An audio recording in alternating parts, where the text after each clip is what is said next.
I'm here at BGG.CON 2014 with Casey and Aaron from Black Locust Games, and they're here to talk about their first game out, which is Regnum Angelica. Regnum Angelica. Okay, so tell us a bit about the game. Okay, so Regnum Angelica is a two-player strategic card game. One person will have a white deck, which is basically symbolizing the archangels. Another person is going to have a black deck, which is representing of the fallen angels.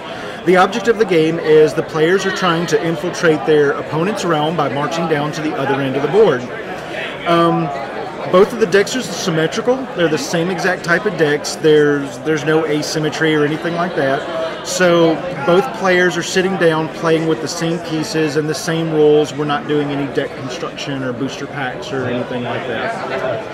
Excellent. And so it's a two-player game. About how long does it take to play? For experienced players, the winning condition is the first player to score 35 points. So for a couple of experienced players, it's probably going to play in anywhere between 20 to 40 minutes. For new people that are playing the game for the first time, they're not going to be as familiar with the deck.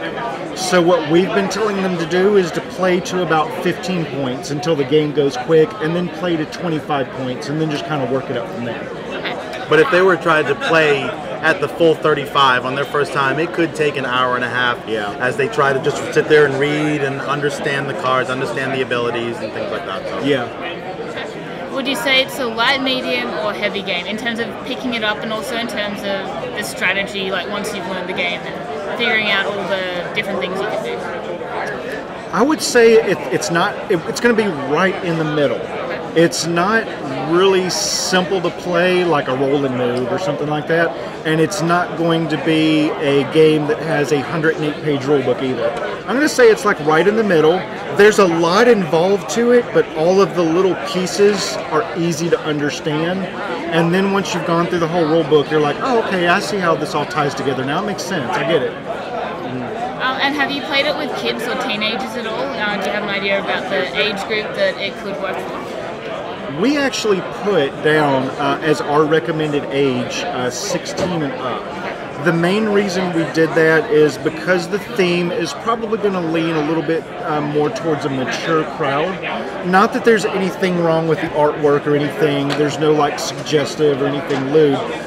We just wanted to kind of leave it to the parents as to whether or not they wanted the little ones to play, since it kind of has to deal with religious icons. Makes sense. Is there anything else you want to share about the backstory of the game, or any lore that's contained in it?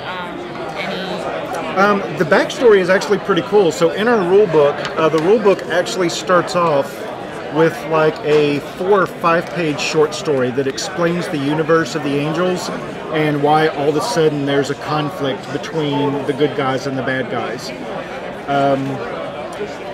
But I don't want to actually get into the backstory. I'll let them actually read it once they get the game. But yeah, we actually did do our own little backstory. We basically took religious icons that everybody can relate to, angels, fallen angels and archangels, and then we just set them in a different universe with a different storyline.